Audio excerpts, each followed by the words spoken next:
राका डकैत का भूत। एक बार की बात है, सुल्तानपुर के बीहड़ों में रहने वाले राका डकैत का आतंक दूर दूर तक फैला था। उसके रोज के कारनामों से आसपास के गांव में भय का वातावरण बना हुआ था। राका को अपने आराध्य देव पर बहुत भरोसा था और डकैती डालने से पहले अपने आराध्य देव की उपासना जरूर किया करता था। हे डकैतों के आराध्य देव, मुझे शक्ति दे, ऐसा आशीर्वाद दे कि आज भी मैं अपने काम में सफल हो जाऊं। एक दिन राका डकैत पहाड़ी के रास्ते गुजर रहा था और मंजिल तक जल्द पहुंचने की हड़बड़ी के कारण उसने अपने घोड़े को काफी तेज गति से दौड़ाया, लेकिन अचानक घोड़े का पैर फिसल गया और घोड़े सहित राका डकैत का गहरे खाई में गिरने से मृत्यु हो जाती है।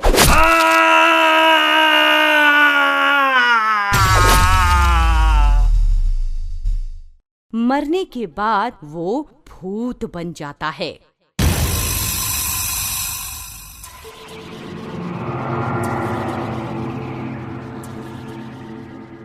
हे आराध्य देव, मेरे प्रभु, प्रकट हो, प्रकट हो। अरे ये देखो, ये मेरे साथ क्या हो गया? मैंने आपकी कितनी सेवा की है, क्या इसी दिन के लिए? प्रभु मुझे रास्ता बताइए, मुझे इस रूप से मुक्ति चाहिए प्रभु, मुक्ति चाहिए, मुक्ति चाहिए। तभी उसके आराध्य देव प्रकट होते हैं और कहते हैं, ठहरो मेरे भक्त, तुम इतने परेशान मत हो। तुम्हें इस स्थिति से मुक्ति पानी है और काफी शक्तिशाली होना चाहते हो, तो आज से ठीक 30वें दिन और सूर्योदय से पहले तक तुम्हें 51 मनुष्यों की बलि देनी होगी। लेकिन ध्यान रहे, अगर बलि नहीं दे सके तो इसके बाद तुम पत्थर के बन जाओगे। ठीक है प्रभु, मुझे मंजूर है, जैसा आपका आदेश हो।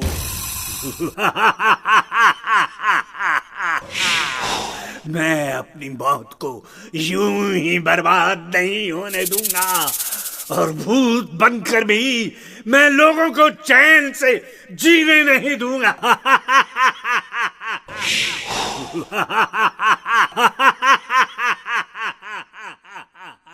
इसके बाद राका एक बार फिर पूरे इलाके में आतंक मचा देता है और एक एक कर मनुष्यों का शिकार करने लगता है।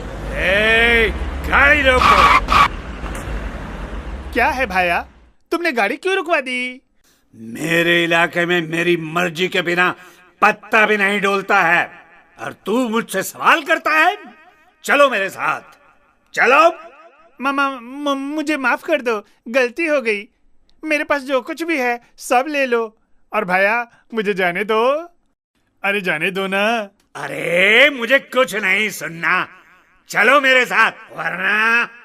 ठीक है, चलता हूँ। राका ने घने जंगलों के बीच एक गुफा नुमा जेल बनवा रखी थी। उसी में राहगीर को बंद करके बाहर से एक बड़ा सा ताला लगा दिया।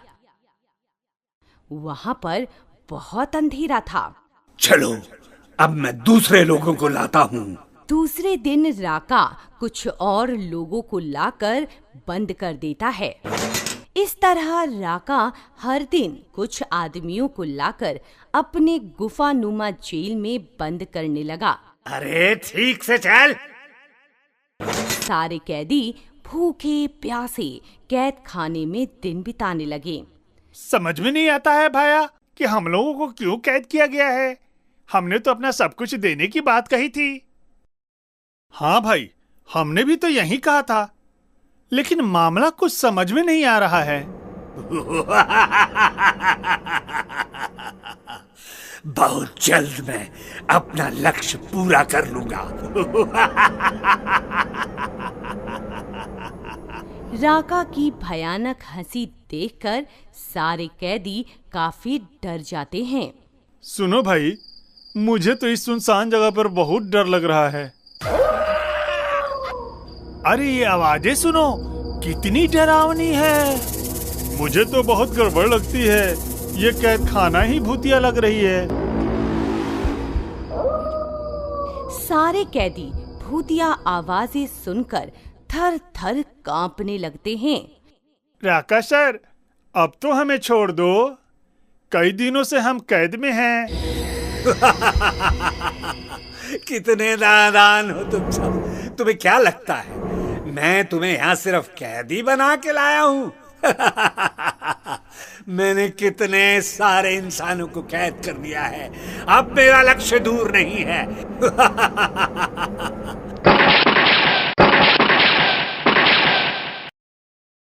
हे मेरे आराध्य देव, प्रकट हो, मुझे दर्शन दो।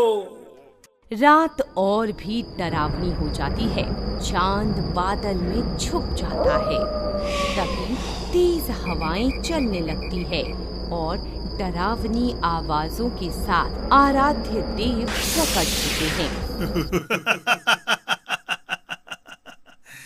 चारों तरफ अंधेरा ही अंधेरा रहे। बोलो भक्त, क्या चाहते हो? चारों तरफ अंधेरा ही अंधेरा रहे मेरे मालिक। हे मेरे प्रभु, मैं आपके द्वारा बताए गए उपाय को बहुत जल्दी पूरा कर लूंगा। लेकिन क्या उपाय पूरा करने के बाद मैं बहुत शक्तिशाली हो जाऊंगा ना? हाँ हाँ मेरे भक्त, तुम चिंता मत करो।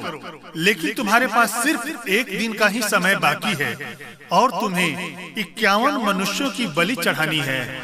अभी भी एक मनुष्य की कमी है भक्त।